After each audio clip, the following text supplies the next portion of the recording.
Welcome to this episode of the Sneaker Principal Podcast. I received a request for some advice on LinkedIn. And what I want to do is frame this in alignment with one of my favorite newspaper articles, no, advice columns I remember as a kid, Dear Abby. Some of you might be like, what? What is Dear Abby? We're going back a long time. I'm not even sure this still happens, but I used to come across these Dear Abby questions for advice in the paper when I was a kid. And yeah, I was just that kind of kid. So here is a question that was sent to me on LinkedIn. And I'm paraphrasing, framing it in accordance with a Dear Abby letter. So it says here, Dear Sneaker Principal, my role has become about punishment. I got into this work to mentor students, especially our young men, but now I feel like a warden. I want to build instead of break. How do I push for restorative justice when my school only respects punitive measures? So this is a great question. Actually, it's coming from, the title is Principal, Parent, or Prison Warden from Dean of Students in Detroit. So I'm going to make a lot of assumptions here.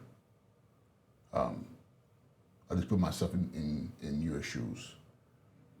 When I came into education, the first job I had, the first role I was given, outside of my primary responsibility as a classroom teacher, was to be a dean of students.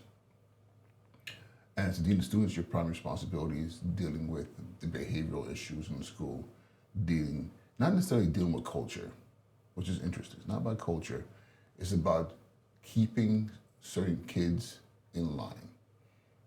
Or in some cases, keeping the whole entire school community in line. Making sure that that we don't have problems. Kids come to the building, get to class, don't cut class, go to lunch, do what you gotta do, and go home. No problems. And in the beginning, it feels like a great job because you're like, yo, I'm the big dog. I'm the one. The kids gotta move when I say. And what happens, you kind of become like the I had to say this because this is so cliche, but you become like the police. You're policing children, you're policing the school, you're making sure that everybody's doing what is needed to do to maintain order. And the problem is usually, at least the problem for me in the beginning, was that when I understood what the job was, or what was required of me, I went into it straight up in that mode. No heart, no understanding of the why things were happening, what the root causes were of the school community. So I just started doing what I do. You're in trouble, detention, suspensions, calling parents and you come pick up your child. Like I was just a force to be reckoned with. And I enjoyed it because it was a power play. Think about this. You're a dean, and what ends up happening is you are literally outside of the principal, maybe assistant principal. You have a lot of power. You're putting kids out of the classroom. After a while, if you're doing your job well, what ends up happening is the principal kind of like defers to you. What needs to be done? This needs to be suspended. Okay, fine. Just make sure make sure But after a while, they're not even asking you. You just do what you're doing. You go to suspension hearings. At least if you're in New York, I don't know how things are done in Detroit. You go to suspension hearings. You're sitting there in front of attorneys or whatever, and legal, and it's like court. You're in there, representing the school, and it becomes addictive. And if you're doing the job really well, people only see you from that vantage point. I need Miss So-and-so to come get you out of the classroom. I need Mr. So-and-so. I need the dean here. And even after a while, the kids start to see you in that frame. And I remember kids would hear me coming, yo, Mr. Jogo's coming. And they'll start running, you know. And I go to the cameras and say, who are those kids? Let's go get those kids, And the fact of the matter is, I built that. And I would like to say that the environment was like you said here in this message. How do I push for restorative justice when my school only respects punitive measures? And look at that word, respect. It's a powerful word. It's a powerful word. They only respect punitive measures. But who's exercising those punitive measures? Who's wielding the power of, this is what's going to happen. This is how I want to see things. Is your principal demanding this of you? Is the school community demanding this of you? Is this how you function? Because if you're being told this is the only way we want you to be, is to be the hammer, to be the bull in the china shop, and just make sure you just dole out punishment, crime and punishment. This is what you do. Then, and if it's not what you want to do, why are you there?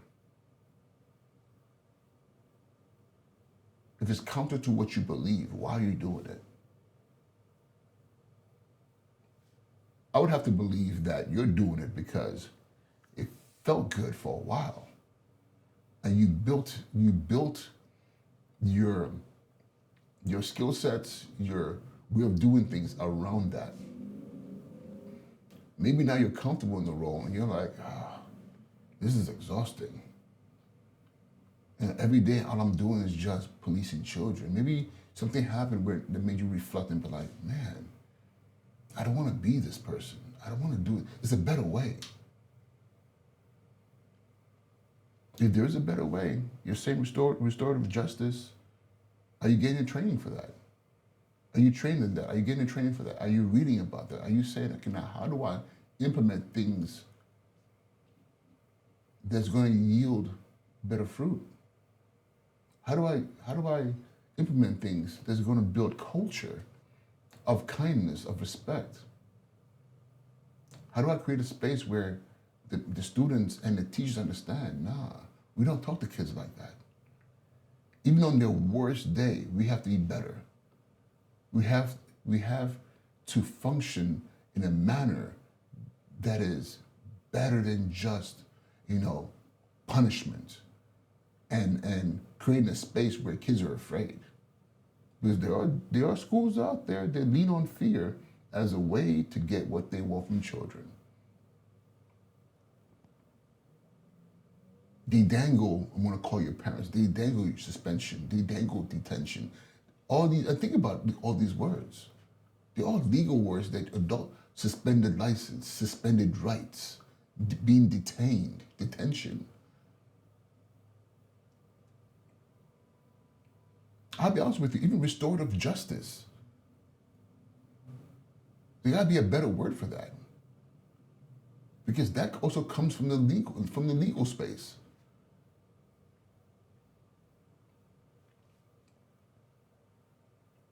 I'm going to share with you my advice. You need to spend some time reading, researching, and also digging deep into who you are as a leader. As a dean, you are a leader. You are a leader. Ask yourself, what do I want from my kids? And I say my kids because you have to treat those students that you're responsible for as though they were your own children. What would you want for them? How do you want them to be spoken to? What do you want them to feel when they're in school, when they're around you? When they're around their teacher, when they're in the classroom? Because the most misbehaved children, the most broken children, a lot of times is predicated on trauma. And often, of course, the trauma comes from outside the school building, but it's only reinforced in the school building. As a kid, I went to school to escape what I was going through. And I was lucky to have teachers and an environment that was always forgiving, always giving me another chance, talking to me, helping me understand. Because it took time from middle school through high school for me to finally figure a lot of things out, to let go a lot of my anger, a lot of the things that I was doing, a lot of my misbehavior. But it wasn't a punitive environment. And it wasn't restorative justice. It was love, it was kindness, it was that biblical example that's given to us by Jesus when he's asked, how many times should I forgive someone who's done me wrong? He says 7 times. Times 7, 7 times. Yes, there's a finite number, but if you think about it, if you're counting that many times, they ain't not about the work. The best time of my career was being a dean, because I know that's when I made the most impact. I spent the most time with my students, you know, even when they had, and I hate the term, and there has to be a better way, detention. My detentions were conversations. I got to know these kids really, really well. Man, I was like, yo, this is not a bad kid. This is a kid who just, man, I had kids who just wanted, I had kids who would tell me, can I come to your detention? I'm like, what do you mean? You don't have detention today? They're like, nah, I just want to chill. You know, nobody's home, so I just want to, you know, I just want to chill. Then I'll tell them, well, you can't chill. You got to get your homework done. Yeah, cool, I'll do my homework. And I realized the kids, they just wanted to spend time with me. But for some reason, I created a safe space for them. I've seen kids who would fight and create chaos, in a year or two become great students, young leaders,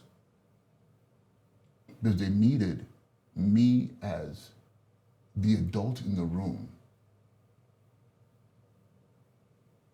to be the one thing they were missing a lot of times. A loving, caring presence in your life. So I'm going to say this, start with you.